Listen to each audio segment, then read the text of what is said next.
بسم الله الرحمن الرحيم. الحمد لله رب العالمين، والصلاة والسلام على أشرف الأنبياء والمرسلين وعلى آله وصحبه أجمعين. سبحانك لا علم لنا إلا ما علمتنا إنك أنت العليم الحكيم. رب اشرح لي صدري ويسر لي أمري واحلل عقدة من لساني يفقه قولي. اللهم علمنا ما ينفعنا وانفعنا بما علمتنا وزدنا علما يا أرحم الراحمين. وأرنا الحق حقا وارزقنا اتباعه وأرنا الباطل باطلا وارزقنا اجتنابه وجعلنا ممن يستمعون القول فيتبعون أحسنا وأدخلنا برحمتك في عبادك الصالحين. ولا حول ولا قوة إلا بالله ولا حول ولا قوة إلا بالله ولا حول ولا قوة إلا بالله العلي العظيم. اللهم يسر ولا تعسر وأتمم بالخير يا كريم. وبعد. Alhamdulillah. Alhamdulillah, segala puji bagi Allah Subhanahu wa taala, selawat serta salam ke atas junjungan besar kita Nabi Muhammad sallallahu alaihi wasallam. Tuan-tuan, para jemaah yang dirahmati Allah, kita sambung pengajian kita dari kitab Manusia dan Islam, masuk dalam perbahasan yang berkaitan dengan iman dan kehidupan.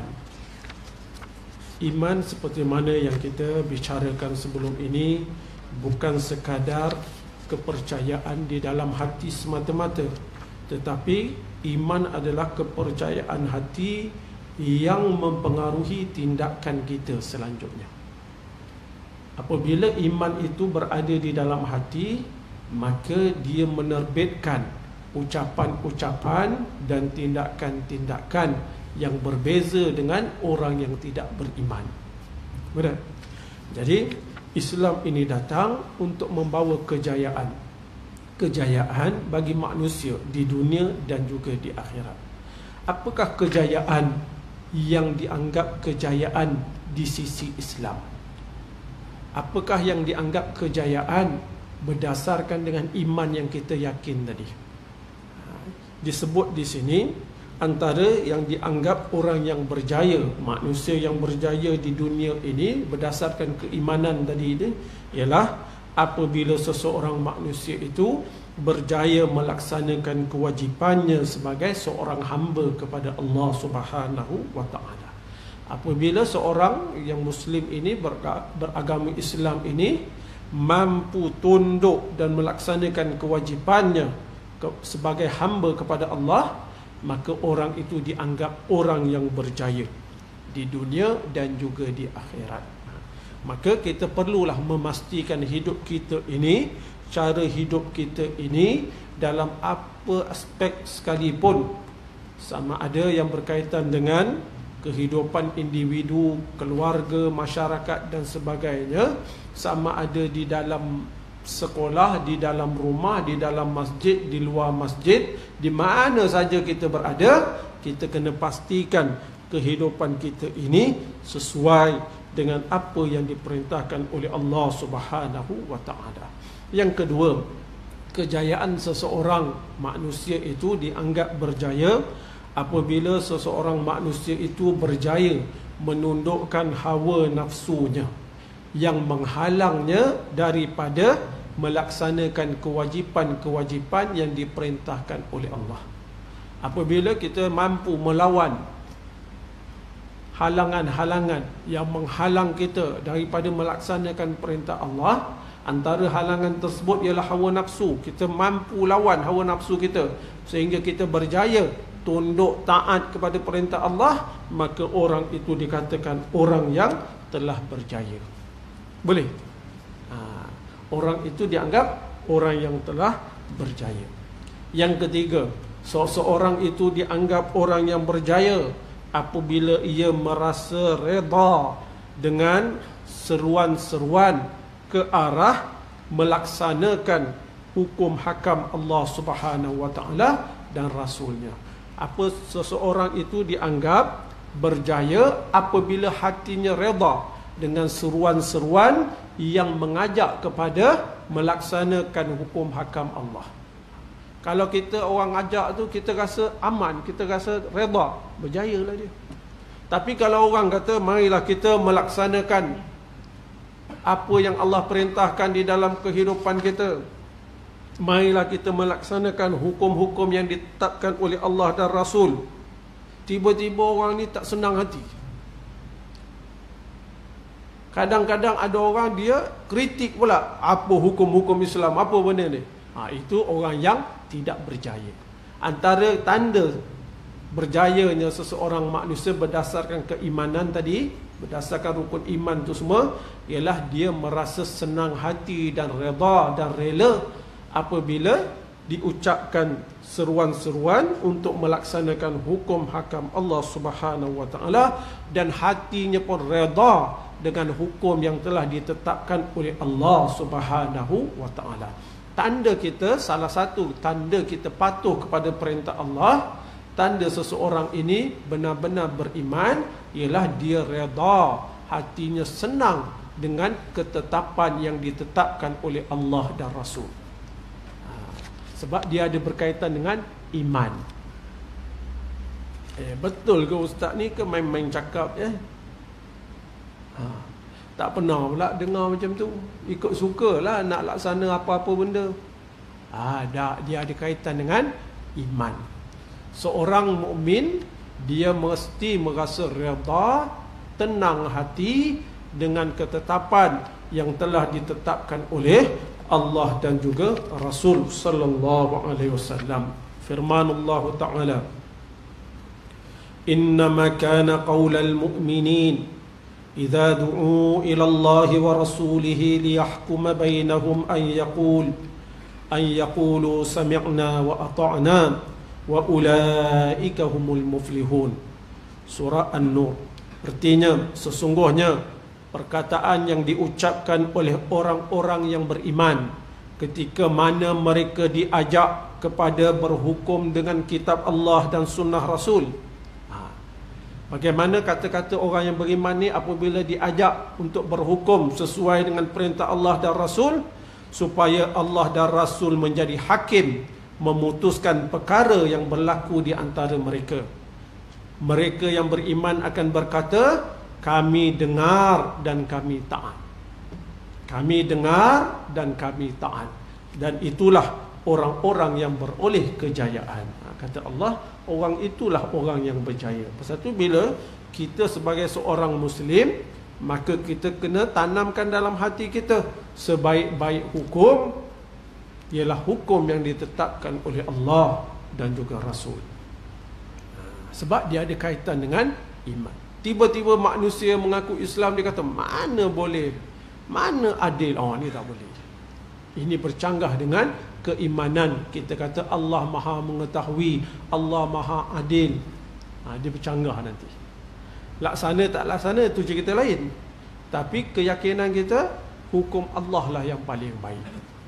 Dan orang yang beriman ini, antara sifat dia akan berusaha untuk melaksanakan di dalam kehidupannya apa yang telah diperintahkan oleh Allah dan Rasul. Pasal tu kata-kata orang beriman ini ialah sami'na wa ata'na. Kami dengar dan kami taat. Mana nak buatlah. Gitu. Baik. Antara tanda-tanda kejayaan seseorang itu ialah seperti mana para rasul dan juga orang-orang yang beriman berjihad, sanggup berjihad dengan harta benda dan jiwa mereka. Tanda kejayaan seseorang berhenti kat situ kan? Berhenti kat situ tak? Betul. Tanda kejayaan seseorang ini ialah dia mampu berjihad dengan harta benda dan jiwa mereka. Ini tanda orang yang berjaya.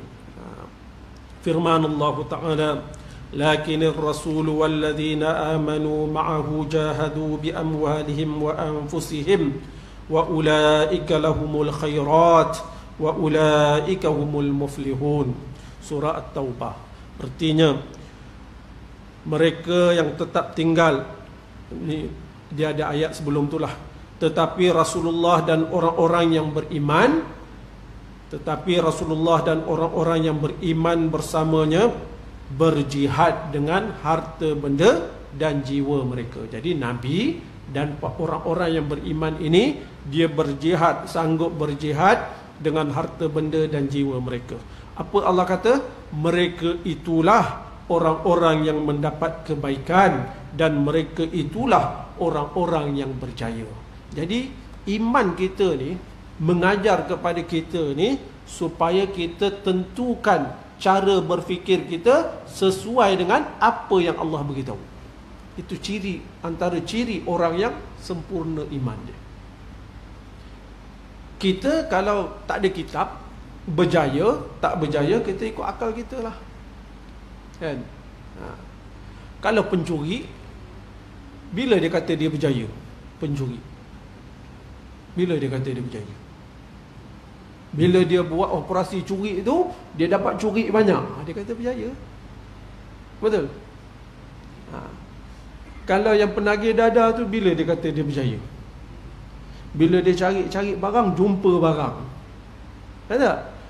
Itu pasal apa boleh bercelaru cara berfikir itu? Kerana cara berfikir tadi tidak dipandukan dengan keimanan, tidak dipandukan dengan sesuatu ketetapan. Tapi bila kita mengucap 2 kalimah syahadah, iman kita mengajar kepada kita cara kita menilai sesuatu mesti sesuai dengan apa yang ditunjukkan oleh Allah dan Rasul. Dalam ayat ini Allah beritahu orang yang berjaya itu ialah orang yang sanggup berjihad, berkorban dengan harta benda dan juga jiwa mereka. Keterangan yang dipetik daripada Al-Quran tadi jelas menunjukkan kejayaan seseorang manusia di dunia adalah apabila ia berjaya mengatasi kelemahan diri lantaran dikuasai oleh nafsu. Jadi bila kita mampu melawan hawa nafsu tadi daripada berjihad dan sebagainya, maka orang tu dianggap berjaya. Kenapa dia ni tak mampu berjihad? Kenapa dia ni tak mampu untuk memberi sumbangan untuk Islam? Kerana dia diikat oleh nafsu dia. Tapi kalau kita mampu lawan nafsu ini, maka dianggap orang itu berjaya. Nafsu yang sentiasa menghalangnya daripada menunaikan kewajipan terhadap Allah Subhanahu wa taala dan menegakkan cara hidup yang ditetapkan oleh Allah Subhanahu wa taala dalam segenap bidang, dan yang menghalangnya daripada memperjuangkan kebenaran dan keadilan, serta menghalangnya daripada bertindak menegakkan makruf dan mencegah kemungkaran. Jadi yang menghalang seseorang ni daripada melaksanakan kewajipan yang diwajibkan oleh Allah, yang menghalang seseorang ini untuk melaksanakan kehidupannya sesuai dengan hukum yang ditetapkan oleh Allah dalam semua bidang kehidupan, dia nak apa yang Allah perintahkan itu dilaksanakan. Yang menghalang dia melaksanakan benda itu kenapa? Kerana dihalang oleh nafsu, dikalahkan oleh nafsu. Apakah yang menyebabkan seseorang ini tidak mahu memperjuangkan kebenaran, keadilan? Kenapa seseorang ini tak sanggup melakukan amal ma'ruf nahi mungkar? Kerana dia dikalahkan oleh hawa nafsu. Kenapa orang tu tak boleh bangun tidur untuk sembahyang subuh? Pasal apa? Pasal apa orang yang elok-elok tak tidur tak apa tapi tak nak sembahyang? Pasal apa?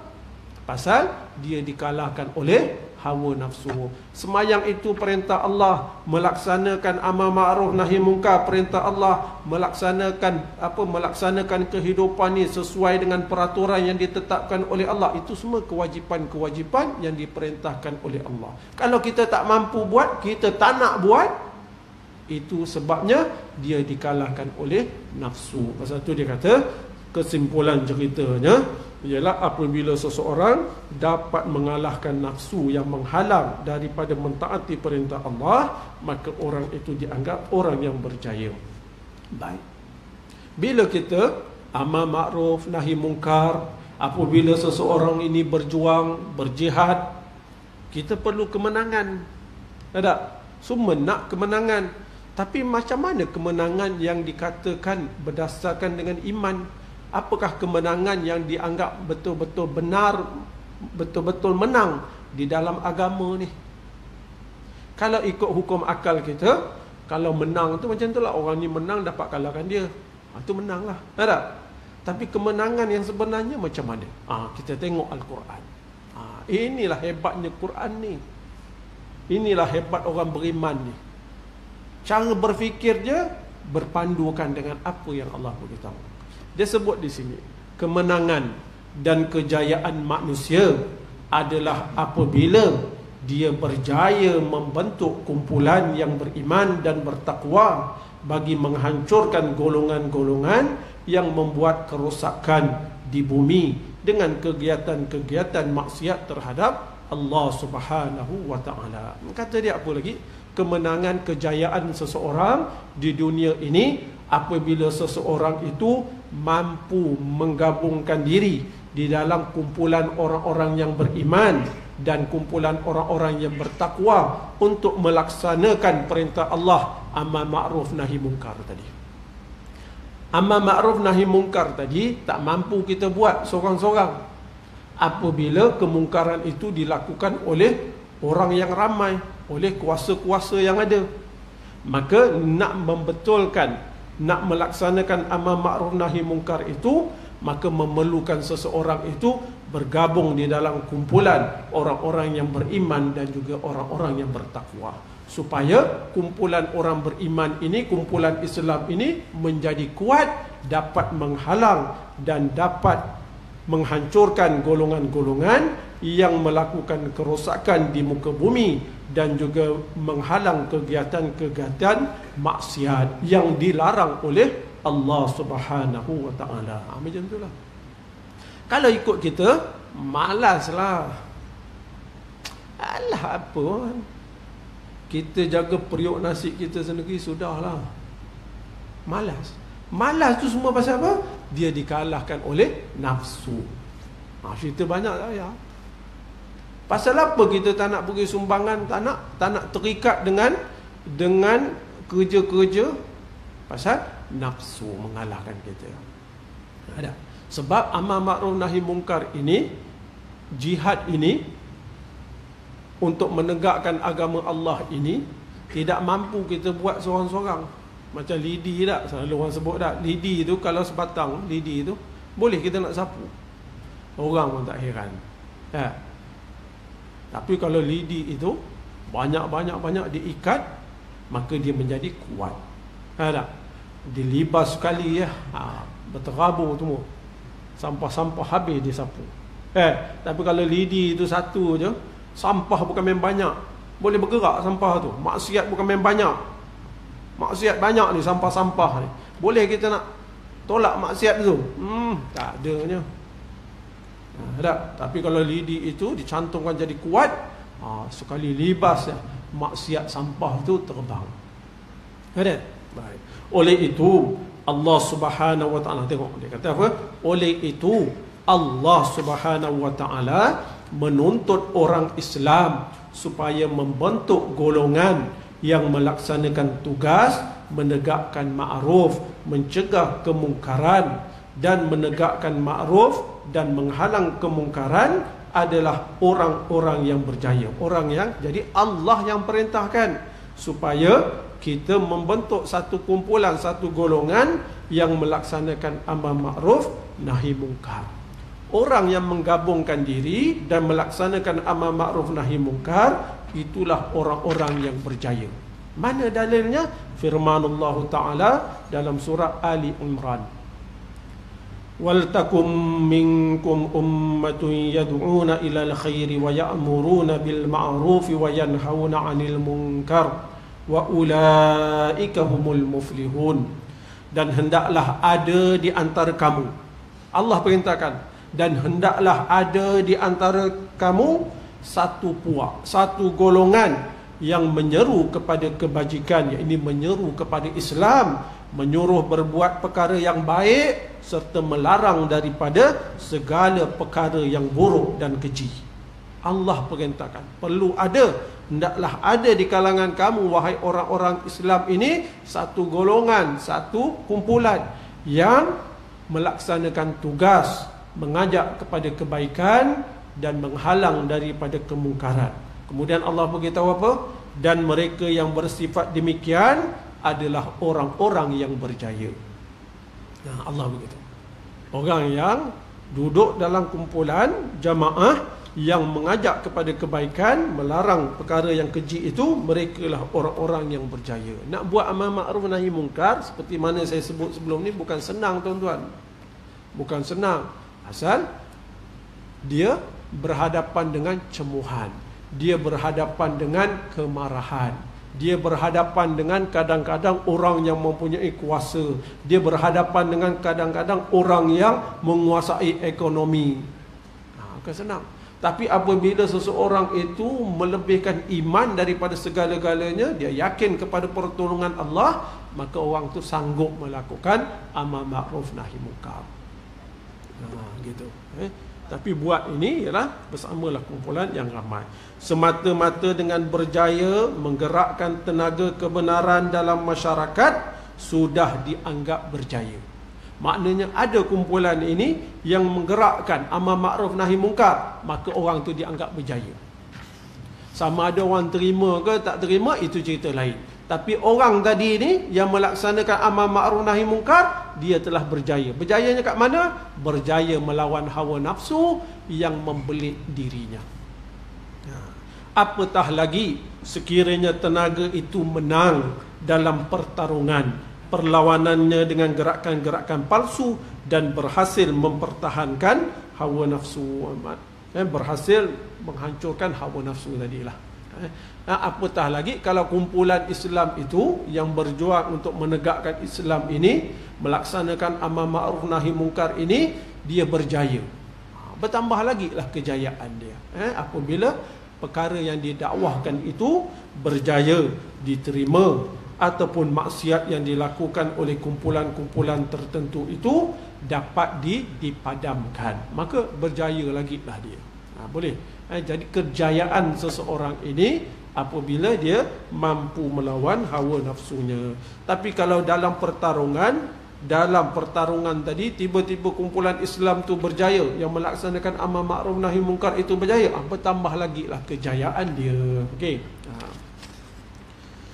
Kemenangan melawan golongan yang bertuhankan nafsu dalam masyarakat manusia hanya akan tercapai sekiranya kita memberikan sepenuh tenaga untuk menegakkan agama Allah Subhanahu wa taala. Jadi nak menegakkan agama Allah ini tak mudah.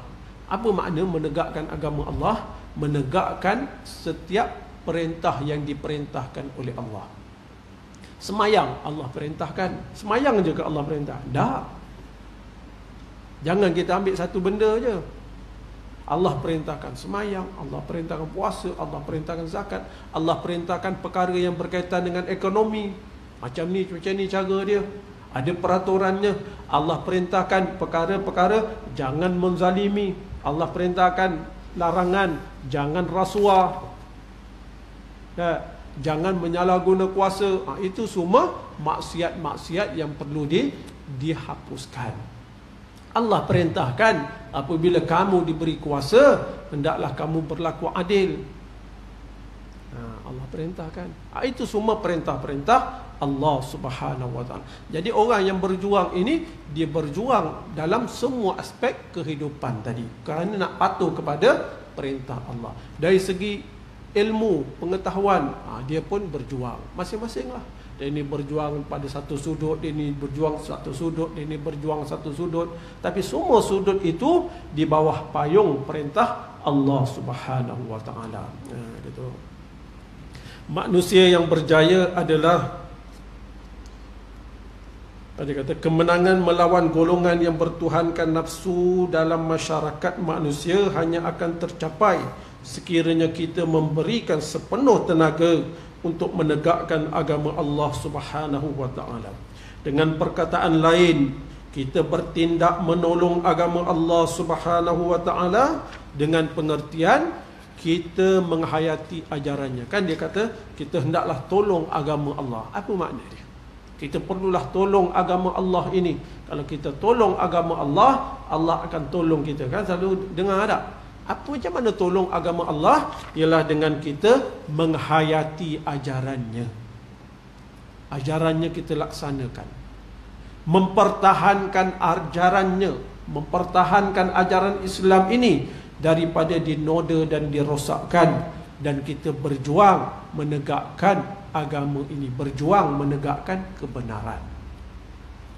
Kebenaran itu tanda kita menolong agama Allah. Dengan kita menghayati ajarannya, kita laksanakan, kita mempertahankan dan kita menegakkan. Wala yansurannallahu man yansuruh innallaha laqawiyyun aziz. Dan sesungguhnya Allah akan menolong sesiapa yang menolong agamanya. Sesiapa yang menolong agama Islam. Sesungguhnya Allah Maha Kuat lagi Maha Kuasa. Jadi dekat sini dia kata menolong tu dengan cara apa? Kita menghayati ajaran Islam ini dengan kita melaksanakan di dalam diri kita, di dalam keluarga kita, di dalam masyarakat, di dalam pentadbiran negara, pemerintahan dan sebagainya.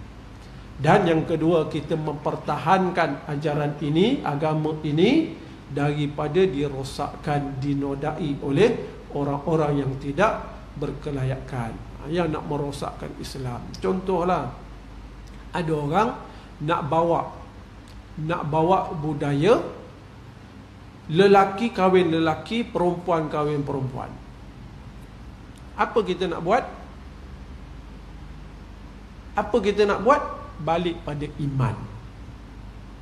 Alah, lantak dia lah, dia yang nak kahwin, bukan kita. Itu orang tu, bukan kita. Kalau itulah jawapan, itu masalahnya kat mana? Masalahnya dekat iman tadi. Iman itu dikalahkan oleh hawa nafsu, sehingga tidak mahu mempertahankan kebenaran, tidak mahu mempertahankan perintah Allah Subhanahu wa taala. Jadi bila ada benda orang nak kahwin laki perempuan ni, laki perempuan, laki dengan laki, perempuan dengan perempuan ni, LGBT tak? Maka orang yang beriman ni dia takkan senang duduk. Imannya akan menyebabkan dia bergerak menghalang perkara maksiat itu. Kenapa nak bersusah payah? Kerana itu tuntutan iman tadi. Tuntutan iman, kerana dia perintah daripada Allah melaksanakan amar makruf nahi mungkar. Jadi tuan-tuan nampak, iman itu mempengaruhi hidup seorang mukmin. Bukan iman itu duduk dalam hati, tidak.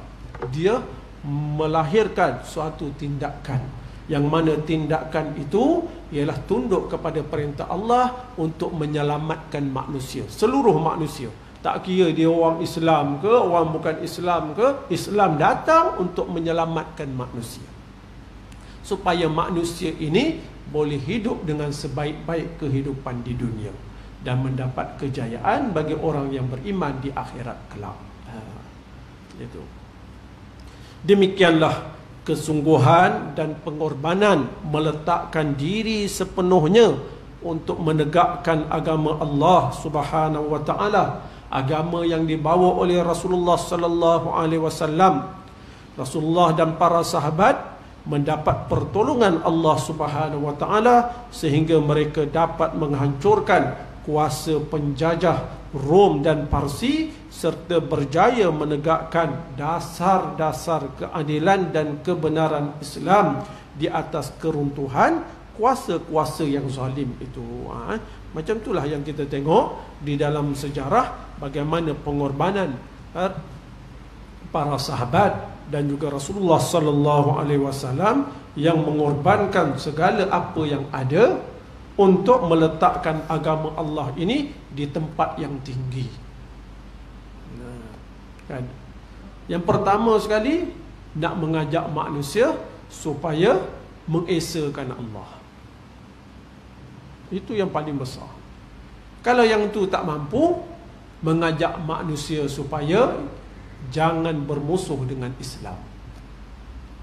Sebab kita tak boleh paksa orang mengucap 2 kalimah syahadah.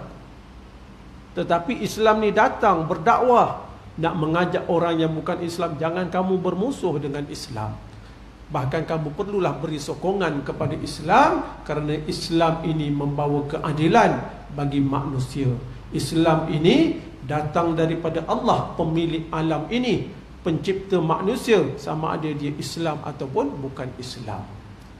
Nah, satu, perintah hukum hakam Allah ini kalau dibentangkan untuk berhujah, memang tak ada manusia yang boleh mematahkan kebenaran, kebaikan hukum yang ditetapkan oleh Allah Subhanahu wa taala. Jadi para sahabat dan Rasulullah sallallahu alaihi wasallam berjuang sehingga dapat menghancurkan kuasa-kuasa penjajah, mengajak orang kepada Islam. Dalam masa yang sama menghancurkan kuasa-kuasa yang bercanggah dengan prinsip Islam. Untuk apa? Untuk menyelamatkan manusia agar dapat hidup dengan dasar-dasar keadilan yang dibawa oleh Islam. Runtuhkan kezaliman tadi, runtuhkan jahiliah tadi, sistem jahiliah yang tidak berpandukan kepada panduan ilahi, dan ditegakkan di atas keruntuhan itu keadilan-keadilan Islam. Keadilan Islam ini, tuan-tuan, bukan hanya retorik, bukan hanya kata-kata, tetapi dilaksanakan oleh mereka yang diberi amanah. Mereka akan bersungguh-sungguh melaksanakan amanah tersebut, iaitu melaksanakan keadilan, kerana iman yang ada dalam hati sentiasa mengajar setiap amalan kita akan dipersoalkan di akhirat. Kalau dia berjanji, dia akan cuba mengotakan janjinya. Apabila dia berjanji, dia akan cuba sedaya upaya untuk melaksanakan apa yang dia janji. Itu ciri dia. Kerana apa? Iman tadi. Rakyat suka ke, rakyat tak suka ke, rakyat minta ke, rakyat tak minta, itu bab lain. Dulu awak janji kan, dia akan cuba. Lain lah kalau dah cuba-cuba tak dapat, itu cerita lain. Janganlah janji ni, janji ni, janji ni, lah dah dapat kuasa, itu janji je. Bukan saya nak buat pun, itu tak boleh, kan? Itu mengarut tu. Itu ciri-ciri keimanan. Baik. Bagaimanapun kemenangan yang hakiki, tadi kita kata kemenangan gini-gini tak? Apabila kita dapat melawan hawa nafsu kita, kita dapat tunduk kepada perintah Allah, kita dapat lawan hawa nafsu kita sehingga kita menggabungkan diri dalam jemaah Islam, kumpulan yang hendak menegakkan agama Allah. Kita dapat melawan hawa nafsu kita sehingga kita mampu berjihad dengan harta dan jiwa, tak? Dari segi mata kasar, kita kata berjaya lah. Dari segi mata kasar, kita kata apa? Orang tu berjaya. Tetapi ibadat ini ada perkara yang berkaitan dengan hati. Betul? Ada perkara yang berkaitan dengan hati. Hati ini kita tak tahu. Dia semayang tadi, dia ikhlas ke tidak ke, kita mana tahu. Betul? Dia bergabung diri, dia ikhlas ke tidak. Dia berjuang, ikhlas ke tidak, kita tak tahu. Tapi dari segi mata kasar, orang itulah orang yang berjaya. Tetapi kejayaan yang benar-benar hakiki bagi manusia ialah apabila ia menghadap Allah Subhanahu Wa Taala pada hari kiamat dengan keredaan dan dimasukkan ke dalam syurga. Itu kemenangan yang hakiki. Tapi kemenangan hakiki itu datang daripada kemenangan yang awal, kemenangan melawan hawa nafsu tadi. Jadi bila orang ni melawan hawa nafsu, maka tak adalah masalah riak, tak adalah masalah nak mengejar dunia, tak adalah masalah melainkan nak mencari keredaan Allah Subhanahu Wa Taala. Jadi kemenangan yang hakiki bagi manusia ialah kemenangan ketika mana manusia ini menghadap Allah dan Allah redha dengannya, dengan manusia tersebut, dan diberi dan dimasukkan ke dalam syurga. Kemenangannya adalah kemenangan yang sebenar. Kemenangan masuk syurga, mendapat keredaan Allah. Kerana apa? Dia kemenangan yang kekal abadi. Kerana ia adalah kemenangan yang kekal abadi. Kemenangan itulah kemenangan yang sebenarnya, kerana kemenangan itu merupakan keuntungan dan ganjaran hasil daripada perjuangan dan jihadnya di dunia untuk menegakkan agama Allah Subhanahu wa taala. Pasal tu tuan-tuan, kalau tuan-tuan tengok seseorang ini diingati, seseorang ini disanjung. Kerana apa? Tuan-tuan, orang dulu-dululah dah meninggal, dah apa semua kan. Para sahabat ini disanjung gini. Kenapa? Kerana jihad mereka, kerana pengorbanan yang mereka lakukan untuk Islam ini. Betul? Tuan-tuan, Saidina Umar. Kenapa tuan-tuan tahu Saidina Umar pasal apa? Kita tahu pengorbanan dia, mempertahankan Islam, memperjuangkan Islam. Sahabat-sahabat macam tu lah kita tahu. Kita jarang dengar ibadat dia macam ni, ibadat dia sebab yang tu memang kena buat. Semayang lima waktu memang kena buat, itu tak payah cerita kan, memang kena buat. Tapi yang mereka ni diingati selain daripada ibadat-ibadat khusus itu ialah kerana jihad mereka, jihad mereka ni. Ya ayyuhalladzina amanu hal adullukum ala tijaratin tunjikum min azabin alim tu'minuna billahi wa rasulihi wa tujahiduna fi sabilillahi bi amwalikum wa anfusikum dzalikum khairul lakum in kuntum ta'lamun yaghfir lakum dhunubakum wa yudkhilkum jannatin tajri min tahtiha al-anhar wa masakin tayyibatan fi jannati 'adn Dzalikal fawzul azim. Surah As-Saff. Surah As-Saff. Wahai orang-orang yang beriman, tengok nampak. Mahukah kamu, Allah kata, mahukah kamu aku tunjukkan kepada kamu suatu perniagaan yang boleh menyelamatkan kamu daripada azab seksa yang tidak terperi sakitnya. Kamu nak tak aku tunjukkan satu perniagaan yang boleh menyelamatkan kamu daripada seksaan api neraka? Apa dia? Allah beritahu, iaitu kamu beriman kepada Allah dan Rasulnya, serta kamu berjuang membela dan menegakkan agamanya dengan harta dan diri kamu. Bukan setakat beriman je, tetapi ada benda yang iman tu menjadi motivasi untuk seseorang itu bergerak. Apa dia? Iaitu kamu beriman kepada Allah dan Rasul, berjuang. Iman tadi membawa seseorang manusia itu berjuang untuk membela dan menegakkan agama Allah dengan harta benda dan diri kamu. Yang demikian itu adalah lebih baik bagi kamu. Kita kata rugi, kita kata Allah susah, kita kata nanti payah kita. Allah kata itu adalah lebih baik bagi kamu. Kita alah buat apa penat-penat, kita kata. Alah duduk rumah kan senang, itu kita kata. Tapi Allah kata apa? Itu lebih baik bagi kamu. Orang beriman ni, dia akan mendahulukan apa yang Allah beritahu daripada apa yang nafsu dia kata. Itu lebih baik bagi kamu, Allah beritahu. Sekiranya kamu hendak mengetahui hakikat yang sebenar, Allah kata itu lebih baik bagi kamu kalau kamu mampu berjihad ni. Dengan itu Allah mengampunkan dosa-dosa kamu. Kamu beriman, kamu berjuang, Allah kata apa? Aku ampunkan dosa-dosa kamu dan masukkan kamu ke dalam taman-taman yang mengalir di bawahnya beberapa sungai, serta ditempatkan kamu di tempat-tempat tinggal yang baik di dalam syurga Aden. Itulah kemenangan yang besar. Itulah kemenangan yang besar, kemenangan yang hakiki bagi seseorang manusia. Jadi mudah-mudahan apa yang kita bacakan ini dapat kita praktikkan di dalam kehidupan kita. Dapat kita sesuaikan perintah Allah ini di dalam kehidupan kita agar kita mendapat kejayaan di dunia dan juga di akhirat. Wallahu ta'ala a'lam. Subhanakallahumma wa bihamdik asyhadu an la ilaha illa anta astaghfiruka wa atubu ilaik. Bismillahirrahmanirrahim. Wal 'asr innal insana lafi khusr illa alladhina amanu wa 'amilus solihat wa tawasaw bil haqq wa tawasaw bis sabr. Assalamualaikum warahmatullahi wabarakatuh.